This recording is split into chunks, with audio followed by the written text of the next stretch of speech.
Congress party Kadthal మండల ZPTC అభ్యర్థుల గురించి కూడా కులాల వారీగా మనం చూసుకున్నట్టయితే ఒక్కసారిగా ప్రధానంగా వీళ్ళు ఐల శ్రీనివాస్ గౌడ్ బీసీ రిజర్వేషన్ నుంచి మైసీ అండ్ విలేజ్ నుంచి కాంగ్రెస్ పార్టీ జడ్పీటీసీ అభ్యర్థిగా పోటీలో ఉండేటువంటి అవకాశం కనపడతా ఉంది. ఒకవేళ బీసీ రిజర్వేషన్ మనకు కన్ఫర్మ్ అయితే కర్తాల మండలంలో ఖచ్చితంగా కాంగ్రెస్ పార్టీకి ఎక్కినటువంటి అవకాశం కూడా కనపడతా ఉంది. ఒకసారి మనం ఐల శ్రీనివాస్ గౌడ్ గురించి చూసుకున్నట్టయితే ఇతను ఎక్స్ ఎంపీటీసీగా 2 సార్లు ఎంపీటీసీగా పనిచేసినటువంటి అనుభవం కూడా కనపడతా ఉంది. సీనియర్ లీడర్ పార్టీకి.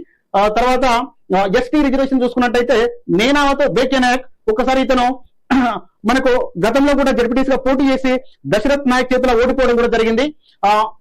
తర్వాత గూడూరు శ్రీనివాస్ రెడ్డి ఓసీ రిజర్వేషన్ నుంచి ఇతను కూడా కర్తాల విలేజ్ నుంచి కాంగ్రెస్ పార్టీ జడ్పీటీసీ అభ్యర్థిగా గూడూరు శ్రీనివాస్ రెడ్డి ప్రధానంగా పోటీలో ఉండేటువంటి అవకాశం కూడా కనబడతా ఉంది మనకు. ఇతను ఒకసారి సర్పంచ్ గా పోటీ చేయడం జరిగింది. గతంలో ఎంపీటీసీగా కూడా పోటీ చేసినటువంటి అనుభవం కూడా మనకు కనబడతా ఉంది. తర్వాత యాట నరసింహ బీసీ రిజర్వేషన్ నుంచి మక్తమాధారం విలేజ్ నుంచి కాంగ్రెస్ పార్టీ జడ్పీటీసీ అభ్యర్థిగా మనకు పోటీలో ఉన్నటువంటి అవకాశం కూడా కనబడతా ఉంది. ఇతను కూడా ఎక్స్ సర్పంచ్ 2 సార్లు సర్పంచ్ గా కూడా పోటీ చేసినటువంటి అనుభవం కూడా మనకు కనబడతా ఉంది. తర్వాత ST reservation సదావత్ Ramulu Govindapalli village తండం నుంచి మనకు కాంగ్రెస్ పార్టీ జడ్పీటీసీ అభ్యర్థిగా మనకు పోటీలో ఉండేటువంటి అవకాశం కూడా కనబడతా ఉంది.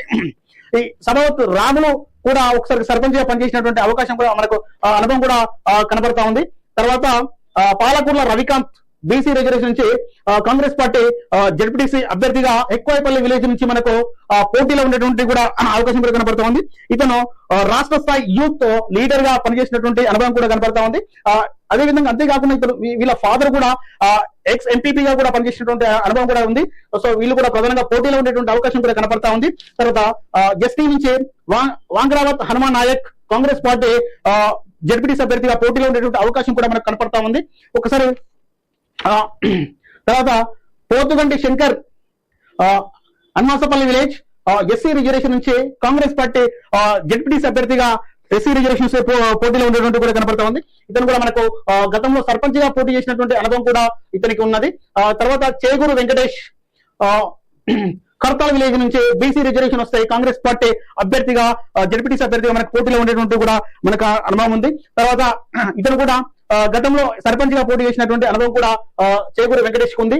తర్వాత చెల్మపల్లి విలేజ్ నుంచి నాయని నరేందర్ చెల్లంపల్లి విలేజ్ నుంచి ఎస్సీ రిజర్వేషన్ వస్తే కాంగ్రెస్ పార్టీ జడ్పీటీసీ అభ్యర్థిగా పోటీలో ఉండేటువంటి అవకాశం కూడా కనపడతా ఉంది.